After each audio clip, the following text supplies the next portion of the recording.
हम हर वस्तु को परखते हैं, उसके गुणों को, दोषों को जानकर उसका प्रयोग करते हैं।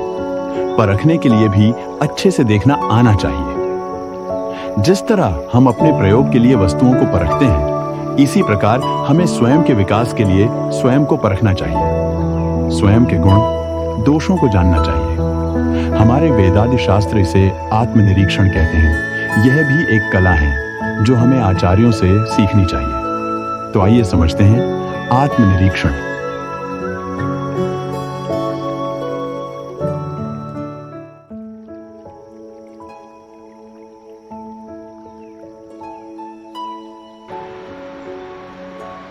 सम्मान के योग्य भद्रपुरुषों, मातृशक्ति,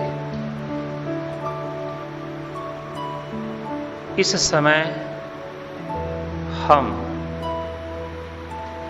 पारिवारिक, सामाजिक, राष्ट्रीय और विश्व स्तर की बातें करेंगे। मनुष्य एक सामाजिक प्राणी है। समाज के आधार पर मनुष्य का निर्माण होता है। समाज की बहुत सहायता प्राप्त करते हैं। बिना समाज की सहायता प्राप्त किए कोई व्यक्ति उन्नति को प्राप्त नहीं कर सकता, कोई व्यक्ति प्रगति को प्राप्त नहीं कर सकता, कोई व्यक्ति विद्वान नहीं बन सकता, धनवान नहीं बन सकता, बलवान नहीं बन सकता, प्रतिष्ठित नहीं हो सकता। समाज की बहुत सहायता मिलती है हमको, देश की सहायता मिलती है, विश्व के लोगों की सहायता मिलती है। हमारा जीवन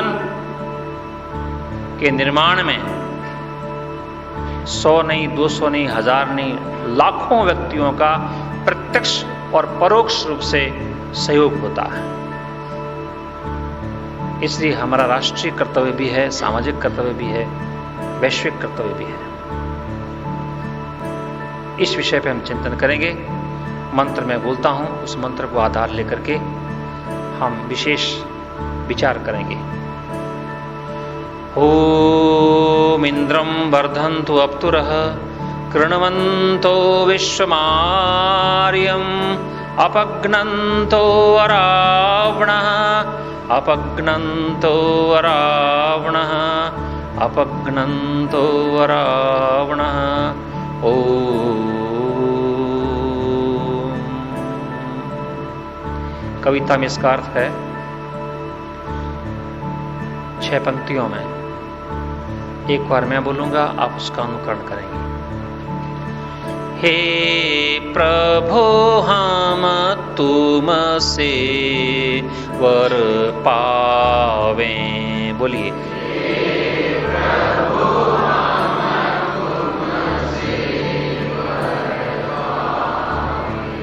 सकल जगत को श्रेष्ठ बनावे।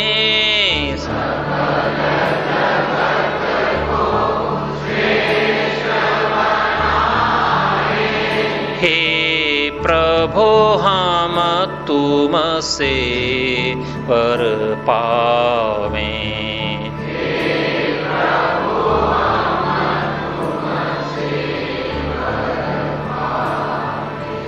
फैले सुख संपत्ति फैलावे।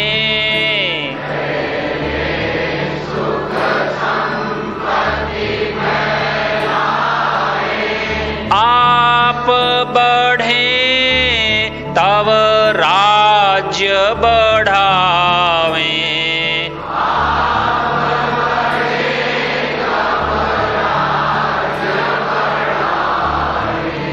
हे प्रभु हम तुमसे वर पावे।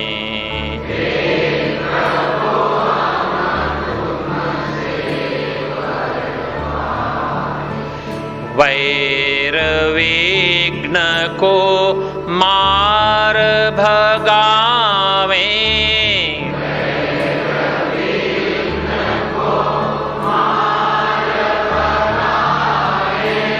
प्रीति नीति की रीति चलावे।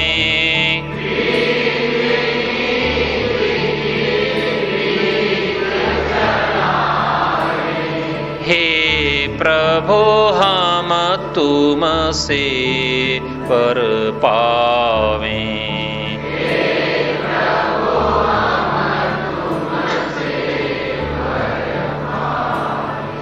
सकल जगत को श्रेष्ठ बनावे।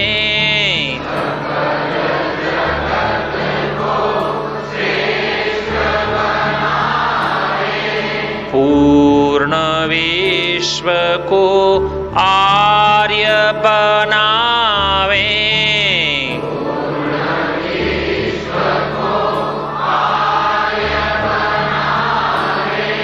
हे प्रभु हम तुमसे वर पावें।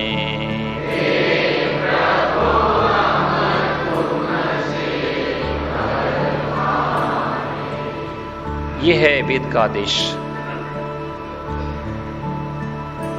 परमपिता परमात्मा ने अपनी अमृतमयी वाणी वेद के अंदर हम मनुष्यों को यह आदेश दिया है, हम आर्यों के ऊपर तो विशेष लागू होता है कि संपूर्ण विश्व को आर्य बनाओ, श्रेष्ठ बनाओ। जब तक संपूर्ण विश्व में आर्यत्व की स्थापना नहीं होगी, हम शांति से सो नहीं सकेंगे, खा नहीं सकेंगे, पी नहीं सकेंगे। मूर्ख व्यक्ति शत्रुओं के बीच में, अनाचारियों के बीच में, दुराचारियों के बीच में, मांसाहारियों के बीच में, व्यभिचारियों के बीच में शांति से रहने का प्रयास करता है। यह आत्मसंतोष है, झूठा, रह नहीं सकता है। आज हम जिस पृथ्वी पे रह रहे हैं, जिस भारतवर्ष में रह रहे हैं, जिस प्रांत में रह रहे हैं, जिस गांव में, नगर में, जिस घर में रह रहे हैं, वो सुरक्षित नहीं है। हमें पूर्ण शांति की प्राप्ति नहीं हो सकती है, क्योंकि चारों तरफ अनार्यत्व, अनादर्श, अवैधिक, क्रूर, हिंसक, पिशाच, दैत्य, कुछ भी कह लीजिए, ऐसी प्रवृत्ति वाले लोग विद्यमान हैं। आज मन में संशय और भय और आशंका बनी रहती है। आपके मन में है, हमारे मन में है, हम यहां बैठे हैं, हमारे मन में, आपके मन में असुरक्षित नहीं है। कोई नगर सुरक्षित, कोई व्यक्ति सुरक्षित नहीं है, कोई परिवार सुरक्षित नहीं है, किसी का धन सुरक्षित नहीं है, किसी की पुत्र पुत्री सुरक्षित नहीं है, किसी का पति सुरक्षित नहीं है, किसी का चरित्र सुरक्षित नहीं है, जीवन सुरक्षित नहीं है। ऐसी भयंकर दुरावस्था देश की बन गई है, विश्व की बन गई है। आतंकवाद ये केवल अफगानिस्तान में नहीं है, यह और विश्व के देश के अन्य प्रांतों में नहीं है। आज तो प्रांत प्रांत में आ गया है, गांव गांव में आ गया है, गली गली में आ गया है, और यह भी कहूं अतिशयोक्ति नहीं होगी, घर घर में आ गया है। आतंकवाद का मतलब क्या है?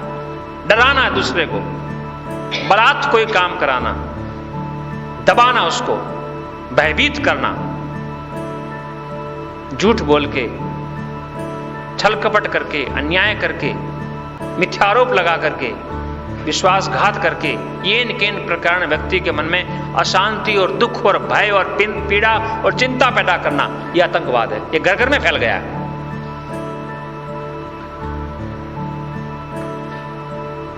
हंसने की बात नहीं है, पत्नियां भी आतंकवादी बन गई, कई पति भी बने तो है ही, आक्षेप लगाते हैं। बच्चे आतंकवादी बन गए हैं। आतंकवाद का मतलब ये नहीं है कि छुरे मारना, किसी को बम ब्लास्ट कर देना या मार काट कर देना। यह आतंकवाद का छोटा सा भाग है।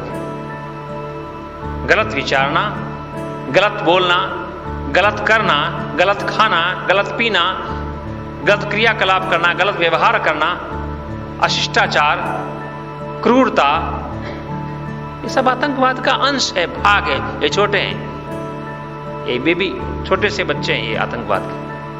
बड़े जाकर के पता नहीं, ये तो बनते हैं आगे चल करके। हमें श्रेष्ठ बनना है, और श्रेष्ठ बनाना है। केवल मात्र आर्य समाज का मेंबर बन जाने से, 25 रुपए, 50 रुपए, 100 रुपए दे देने से, या सप्ताह में एक बार यज्ञ कर लेने से वहां जाकर के, या घर में 10 मिनट 15 मिनट प्रातःकाल सायंकाल संध्या कर लेने से कोई व्यक्ति आर्य नहीं बन जाता है। आर्यत्व बहुत से गुणों का समुदाय है। हमारा तन और मन और धन और विद्या और बल, पराक्रम, साहस, सब कुछ श्रेष्ठ होना चाहिए। हमारी भाषा, हमारे विचार, हमारी योजनाएं, हमारा संगठन, जब तक संपूर्णता नहीं आती है, आर्य तो एक गुण से आर्य तो नहीं बनता है। ये तो वही होता था जैसे हल्दी की गांठ लेके कोई पंसारी बन जाए, सुना ना आपने? 1, 2, 3, 4 गुणों से कोई व्यक्ति आर्य नहीं बन जाता है। केवल यज्ञ करने वाला आर्य नहीं होता है। केवल प्रातःकाल सायंकाल ईश्वर की उपासना करने वाला आर्य नहीं बनता है। मंत्रों का उच्चारण करने वाला, उसका भोजन, खान पान, चरित्र, भाषा, भूषा, भगवान, भेषज, भजन, सब कुछ श्रेष्ठ होने चाहिए, तब व्यक्ति आर्य बनता है। केवल कुछ ही नियमों को लागू करने वाला व्यक्ति आर्य नहीं बन सकता है। हमें तन, मन, धन सब प्रकार से विचार करना चाहिए।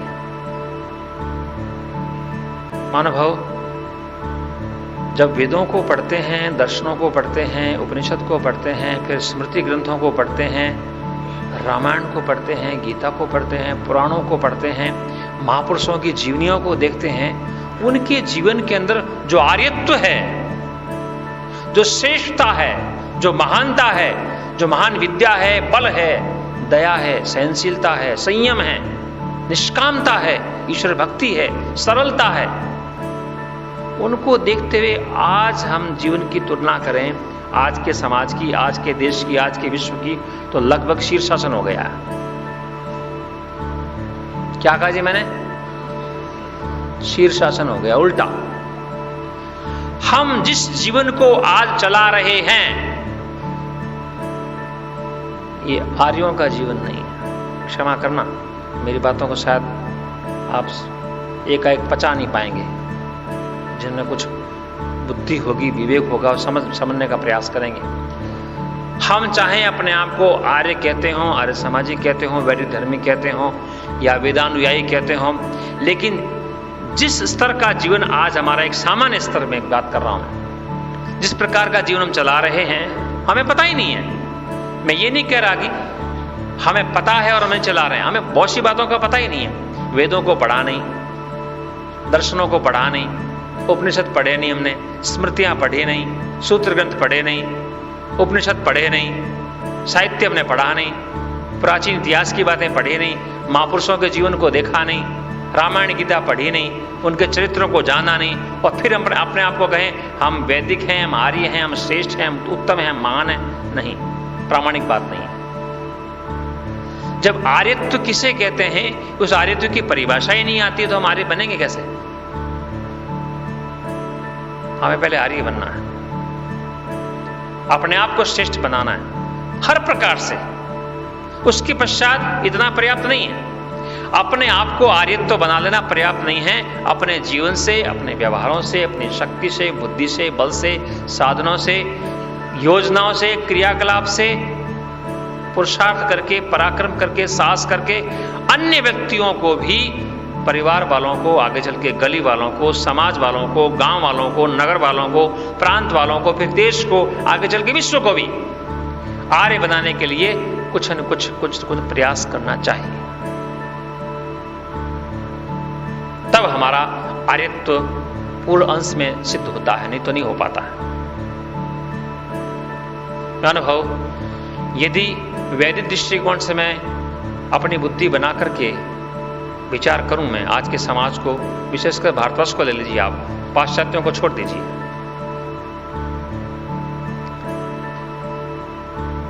जीवन को महान बनाने के, श्रेष्ठ बनाने के 4 तरीके हैं, 4 पद है, 4 सोपान है, 4 अंश है, 4 विभाग है, कुछ भी लीजिए। जीवन का लक्ष्य, जीवन के उस लक्ष्य को प्राप्त करने का मार्ग, उस मार्ग पर चलने के साधन और उन साधनों को लेकर के उस मार्ग पर चलने की विधि, ये 4 चीजें हैं।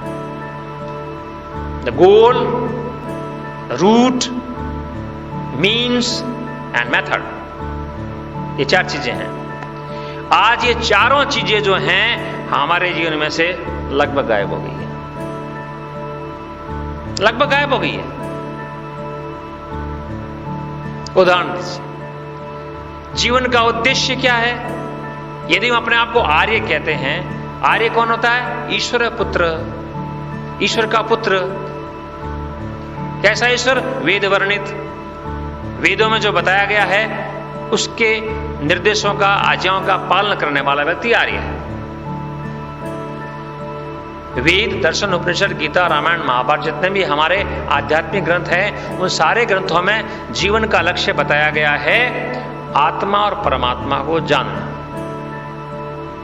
जब तक व्यक्ति आत्मा परमात्मा को नहीं जानता है तब तक दुखों से छूट नहीं सकता और सुख को प्राप्त नहीं कर सकता, बंधन से छूट नहीं सकता, चिंता से, भय से मुक्त नहीं हो सकता।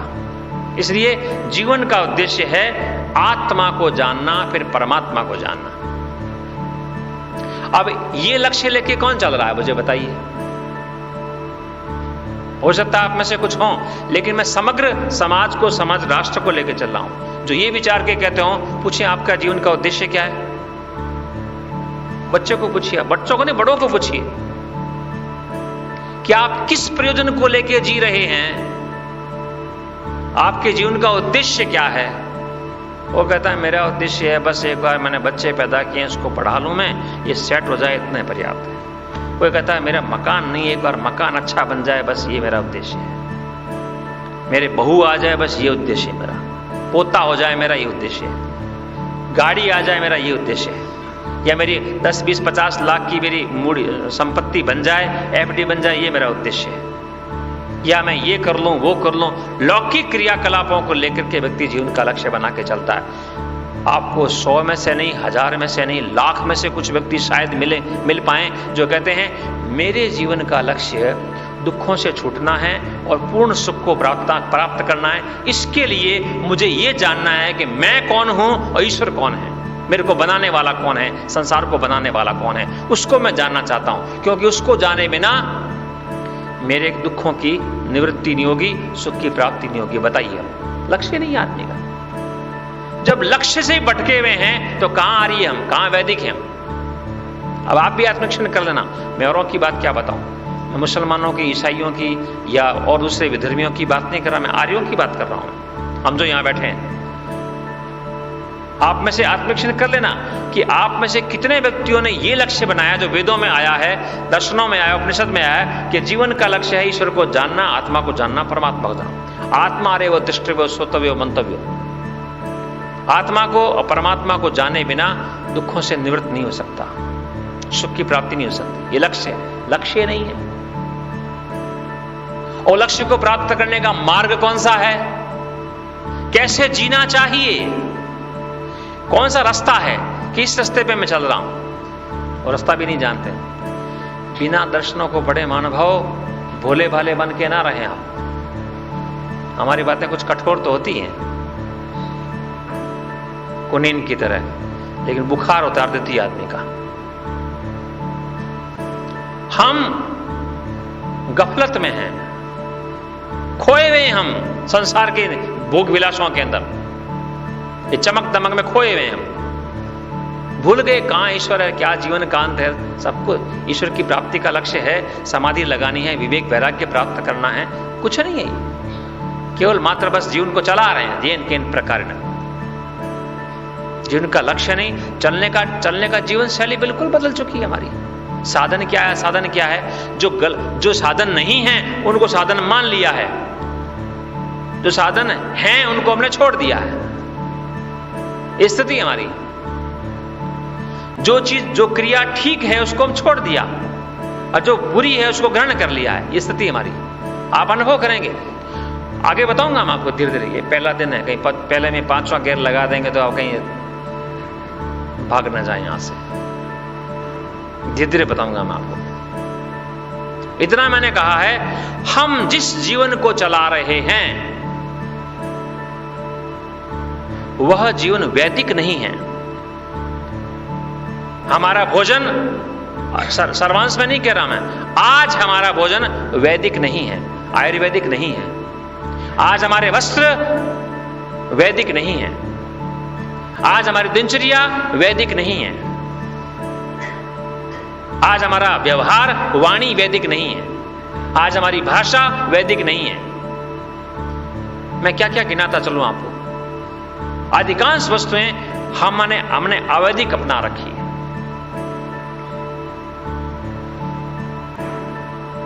अवैधिकता आ गई है। जिन चीजों को ईश्वर ने वेदों के माध्यम से निर्देश किया और ऋषियों ने उसकी व्याख्याएं की, हमारे लिए नीति निर्धारण किया, उसका अनुशासन किया, विधान किया कि ये कार्य करने अनिवार्य है, ये उनको छोड़ दिया हमने। ईश्वर की उपासना दोनों समय अत्यंत अनिवार्य है। ये दोनों समय जो नहीं करता है उसको कहा गया फोर्थ क्लास व्यक्ति है, शूद्र। शूद्र मतलब फोर्थ क्लास व्यक्ति। ये शेड्यूल ट्राइब वाले फलाना जो कहते हैं ना, आज ये बुद्धिहीन प्रातःकाल मैंने आपको बताया था, मूर्ख कहो, बुद्धिहीन कहो, कुछ भी कह लीजिए, फोर्थ क्लास है। और वेदों में क्या विधान किया गया ऋषियों ने, वेदों के आधार पर, जो व्यक्ति ईश्वर को जानता नहीं है या उसकी उपासना नहीं करता है, उसको सभ्य समाज में से निकाल करके शूद्र कोटि में डाल दो।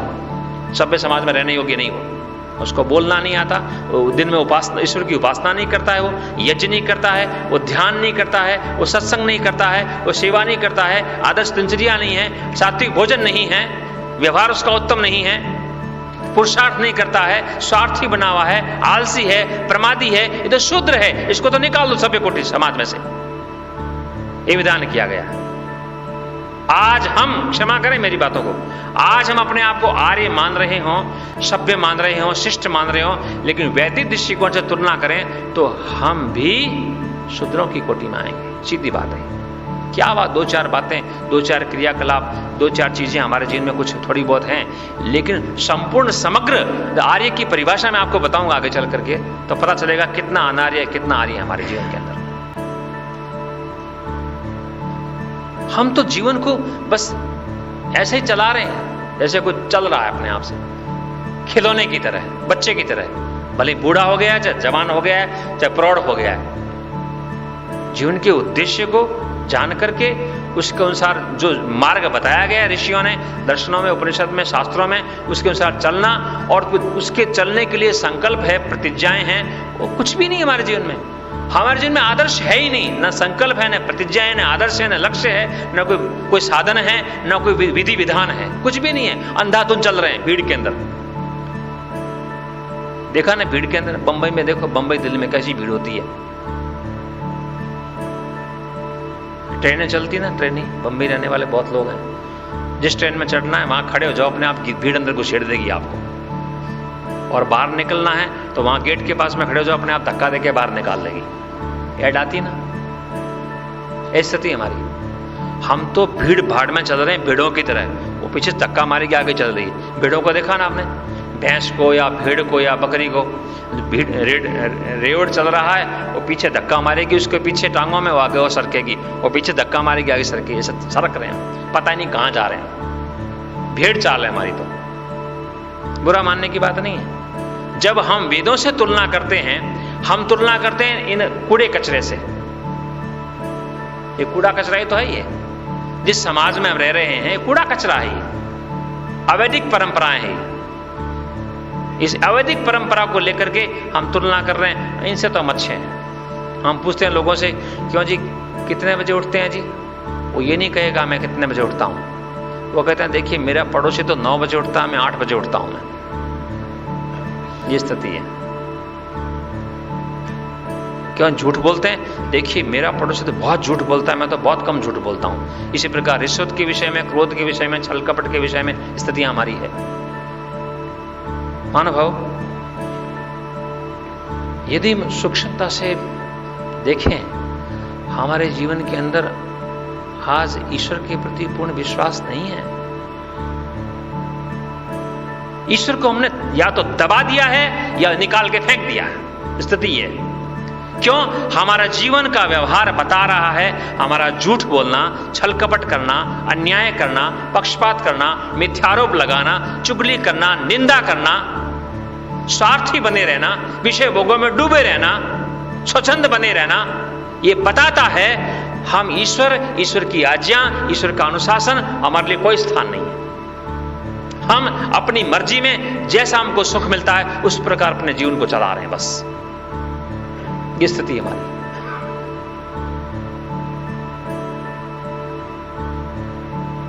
इतना ही बहुत है। आज आत्मनिरीक्षण करें। हमने जो अपने माता पिता से सुना है, शास्त्रों में पढ़ा है, गुरु आचार्यों से, सन्यासियों से, विद्वानों से सुना है, जो आदर्श है, जो श्रेष्ठ है, जो उचित है, जो धर्म है, जो नैतिक है, चाहे वस्त्र हो, चाहे भोजन हो, चाहे भगवान हो, चाहे ध्यान हो, चाहे उपासना हो, चाहे व्यवहार हो, चाहे वाणी हो, क्या हम उसको ठीक प्रकार से पालन कर रहे हैं? नहीं कर रहे हैं तो हम आर्य नहीं, हम श्रेष्ठ नहीं हैं और हमारे जीवन में शांति की प्राप्ति नहीं हो सकती। टूट रहे हैं हम। कल और बताने का प्रयास करूंगा। भाषा को देखिए आप चाहे हिंदी बोलते हैं या गुजराती बोलते हैं, जहां जहां जिस प्रांत से आए हैं, लेकिन आज बच्चों की स्थिति क्या है देखिए, सारे विदेशी बनते जा रहे हैं। टोटली 100%, 100% बच्चे जो हैं आने वाले 20 वर्ष के काल में, मैं अनुमान लगा सकता हूं, मैं हम शास्त्र के आधार पर अनुमान लगाते हैं आने वाले 20 वर्ष के बाद में हिंदी की बात दूर रही, लोकल भाषाएं में लगभग चली जाएंगी। यदि ये स्थिति रही तो ये कल बताऊंगा आपको। खान पान कितना बेकार हो गया है हमारा। वेशभूषा देखिए, मैं आपको अभी छेड़ूंगा नहीं, मैं कल इस विषय को लेंगे। कल आपने मौन किया था, कईयों ने संकल्प किया था मौन का प्रातःकाल। आज कितने महानुभावों ने मौन का पालन किया? हाथ करें। एक बार भी जिन्होंने मौन ना तोड़ा हो। चलो 5-7 आदमी हैं, वापस रखो। देखिए महानुभाव, आप में से बहुत पढ़े लिखे लोग हैं, मोस्टली अधिकांश आप ग्रेजुएट हैं, पोस्ट ग्रेजुएट हैं, संपन्न परिवारों में से हैं, पढ़े लिखे हैं, आर्य हैं या शिष्ट हैं, कुछ भी कह लीजिए। यदि आप यहाँ आए हैं अनुशासन का पालन नहीं करते हैं तो मैं समझता हूँ कुछ भी नहीं है। ये सामान्य चीज है। दिनचर्या का ठीक प्रकार पालन करना, समय पे कहीं पहुंचना, समय पे उठना, समय पे स्नान करना, समय पे व्यायाम की कक्षा में जाना, समय कक्षा यज्ञ में जाना, इसका इतनी स्थूल बातों का प्रयोग नहीं कर रहे हैं तो मन के अंदर तो तूफान उठ रहे हैं, काम के, क्रोध के, लोभ के, झूठ के, छल के, कपट के, न्याय के, पक्षपात के, उन तूफानों को कैसे रोकेंगे आप? तो स्थूल शारीरिक क्रियाएं भी नहीं कर पा रहे हैं आप। अनुशासन का पालन करें आप। मैं देखता हूं मौन के समय मौन का पालन नहीं हो पा रहा है। ये भी बीत जाएंगे, देखना। आज 2 दिन तो हो गए हैं, 5 दिन बाकी रहे हैं, 6ठे दिन आपको जाना है। ये अवसर मिला है आपको। अपने आप का परीक्षण करें आप कि मैं अपने जीवन को ठीक प्रकार चला सकता हूं या चला सकती हूं, नहीं तो चला सकती हूं। आपको बहुत स्थूल बातें नियम बनाए गए, आपको इस समय मौन रहना है। आवश्यकता क्या है? उधर देखो बातें हो रही है, यहां देखो बातें हो रही है, उधर देखो बातें हो रही है, बात बात बात बात। आवश्यकता क्या है बात करने की? रोटी आपको मिल रही है, स्नान करने को बिस्तर आपको मिला हुआ, आवश्यकता ये कोई आवश्यकता है नहीं। क्या ऐसा है कि आप नहीं बोलेंगे तो आप भूखे रहेंगे? ऐसा तो है नहीं। प्रयास करें मानव, प्रयास करें आप। ये तपस्या है, मैंने आपको बताया था। बताओ कल कौन करेगा? हाथ खड़े करें। चलो अच्छी बात है, माताओं में से हाथ बहुत कम खड़े किए, क्या बात है? ये जानती हैं, अब कह तो दिया हमको, कह रहा नहीं जाएगा हमसे। प्रयास तो करो कुछ। 2, 4, 5 दोस्तों हाथ खड़े करें, प्रयोग करके देखें आप। हाँ जी, फिर माताओं को फिर कह रहा हूं मैं आपको, कुछ प्रयोग करके देखें आप कि मौन रहेंगे, रह करके देखें आप मौन। जब आवश्यकता तो लिख करके दें आप अधिक समझ पाएंगे, अधिक विचार कर पाएंगे, अधिक आपके मन में स्थिर होगा विचार जो आपको दिया जा रहा है। इसलिए मौन का पालन करें। तो मैंने कुछ बातें बताई, आप ध्यान से रहें, सतर्कता से रहें, आपने कितना प्राप्त किया है, क्या ग्रहण कर रहे हैं, क्या लेके जाएंगे, ये तो आप जानते हैं। आपका व्यवहार आगे बताएगा, आपके परिवार के लोग बताएंगे, मित्र साथी बताएंगे। लेकिन हम ये जरूर देखते हैं और देखेंगे कि आपके जीवन में अनुशासन कितना है। यदि आप छोटे से अनुशासन का, छोटे से क्रियाकलाप का भी आप पालन नहीं कर पाते हैं, तो आंतरिक अनुशासन तो बहुत कठिन है, ईश्वर का अनुशासन तो बहुत कठिन है। जैसे बंदर के और भालू के अथवा रीछ के नाक के अंदर नकेल डाल करके चलाते हैं ना, इस प्रकार का अनुशासन होता है व्यक्ति का, बहुत कठिन है। इसलिए स्थूल नियमों का पालन करें, आप मौन रहें, समय दिनचर्या का पालन करें, जो आपको बताया गया है विचार करें, आप लिखें, चिंतन करें, आत्मनिरीक्षण करें जैसा आपको बताया गया है। कल आपको और बताएंगे। यहीं विराम देता हूं। ओम शांति।